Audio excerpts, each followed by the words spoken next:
43-inch long, 1.25-inch diameter iron rod pierced through the left side of his face just below the cheekbone, traveled through his left eye socket, through the front of his brain, and exited through the top of his skull, landing several yards behind him. This accident was so shocking that this single moment forever changed our understanding of the human brain, challenging everything medical science thought it knew about neurological function and human consciousness. This is the true story of Phineas Gage's injury. In the early 19th century, building railroads was one of the most dangerous jobs in the world. Explosives were a key tool for blasting through rock, but they brought with them immense risk. Among the many who braved these dangers was Phineas Gage, a 25-year-old foreman with a reputation for being skilled, efficient, and reliable. But one fateful day in 1848, Gage would experience an accident so shocking that it would change our understanding of the human brain forever. To understand Gage's work, we must first appreciate the brutal nature of railroad construction in the 1840s. This was an era before heavy machinery, where every inch of ground was transformed through pure human labor and primitive tools. Workers like Gage would use explosives to blast through rock formations, creating pathways for the expanded railroad network that was gradually stitching the United States together. Gage's specific job involved a technique called tamping, a process where explosive charges were carefully packed into drilled holes. Before the incident, Gage was known for his exceptional work ethic. His employer described him as the most efficient and capable foreman in the crew. His ability to plan, organize, and execute complex blasting operations made him invaluable in an industry that was literally carving civilization through wilderness. On September 13, 1848, near the small town of Cavendish, Vermont, Gage and his team were blasting rock to make way for new railroad tracks. This involved drilling a hole into the rock, filling it with explosive powder, adding a fuse, and then compacting the powder with a tamping iron, a long, heavy rod. It was dangerous, precise work. However, this was a routine operation he had performed countless times before. That day, at around 4:30 in the afternoon, Gage was on a routine blast. He was preparing to add gunpowder to a hole, but he lost concentration before the safety measures were complete. Gage opened his mouth to speak and at the same time struck the powder with the tamping iron rod. This generated a spark, causing the gunpowder to detonate prematurely. The blast propelled the 13.25-pound tamping rod with extraordinary force. The 43-inch long iron rod moved like a missile. It entered Gage's left cheek, pierced through the base of his skull, passed behind his left eye, and exited through the top of his skull, landing several feet away, smeared with blood and brain. Amazingly, Gage did not die. In fact, he never even lost consciousness. Witnesses later reported that he stood up within moments of the accident and was able to speak. But the damage to his brain, especially the frontal lobe, was severe. Gage's co-workers were stunned. Despite the catastrophic injury, he was able to walk, talk, and even climb into an ox cart to be transported to his lodgings. Local physician Dr. Edward H. Williams was summoned, expecting to find a man on the brink of death. Instead, he encountered something entirely unexpected. He said, "When I first saw him, I thought he was merely confused or in shock. But as I approached, he greeted me with a smile and said, 'Doctor, here is business enough for you.'" Here's work enough for you, doctor.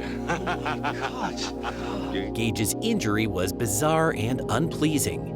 Blood and brain matter oozed out from the wound, and yet he displayed a strange and surprising level of coherence. The medical procedures of 1848 were primitive by modern standards. There were no antibiotics, no advanced surgical techniques, and understanding of brain function was rudimentary at best. Infection was the greatest threat to Gage's survival. His body and the bed he was lying on were covered in blood. Dr. Williams cleaned the wound, removed bone fragments, and monitored Gage's condition closely as best he could. But it was clear that this was a medical anomaly unlike anything he had seen before. Over the coming days, Gage battled severe infections, seizures, and fever. 10 days after the accident on September 23rd, he was set into a semi-comatose state and not speaking unless spoken to, and answering with a single syllabic word. As days progressed into the 23rd, the coma deepened and the side of the left eye protruded with fungal infection, deteriorating the infected tissues. At one point, his family was convinced he wouldn't survive. Even the doctor attending to him was told by his colleague to stop doing anything more for him, that it was just prolonging his suffering, and he would die. Against all medical expectations of the time, Gage began to recover. Within weeks, he was able to sit up and engage in conversation. By early 1849, just 4 months after the accident, Gage was walking, talking, and seemingly fully recovered, although vision was lost in his left eye. The most fascinating aspect of Gage's story was not just his survival, but the profound changes in his personality and cognitive function. The tamping rod had destroyed significant portions of his left frontal lobe, an area now understood to be crucial for executive function, emotional regulation, and decision-making. Before the accident, Gage had been described as hardworking, disciplined, and a natural leader. Afterward, his personality underwent a dramatic transformation. He became impulsive, irritable, unreliable, and prone to fits of anger. He struggled to stick to tasks and often made poor decisions. Friends and family said he was no longer Gage, as he displayed a marked contrast to his previous behavior. Modern neuroscience helps us understand what happened. The tamping iron had destroyed significant portions of Gage's frontal lobes, the area of the brain responsible for decision-making, emotional regulation, and personality. This explained his dramatic behavioral changes. For the first time, scientists had direct evidence linking specific brain regions to personality and behavior. Gage's case became a cornerstone for early studies in neurology and psychology. After his recovery, Gage struggled to return to his old life. He lost his job as a railroad foreman, likely due to his erratic behavior, and spent the next several years drifting between jobs. He worked as a farmhand, a stagecoach driver, and even as a sideshow exhibit, where he would display the tamping iron and recount his story. Interestingly, his time as a stagecoach driver in Chile suggests he regained some level of discipline and focus. Driving a stagecoach required skill, attention to detail, and the ability to manage horses, skills that seemed at odds with his post-accident reputation. While the injury sustained by Phineas could have been easily fatal, it cannot be mentioned with certainty why he was able to survive the accident and even recover from the horrendous injuries he sustained. Several theories suggest the rod's path played a role. What protected Phineas was a combination of extraordinary circumstances. The rod's trajectory missed critical brain structures. It passed through the frontal lobe, a region we now know is less essential for immediate survival compared to deeper brain structures. The frontal cortex, responsible for personality and decision-making, could be damaged without causing immediate death.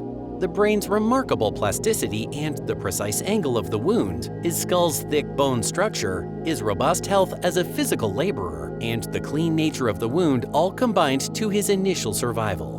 By 1859, 11 years later, Gage's health began to decline. He moved to San Francisco to live with his sister, where he suffered from increasingly frequent seizures. On May 21, 1860, almost 12 years after the accident, Phineas Gage passed away, likely from complications related to his brain injury.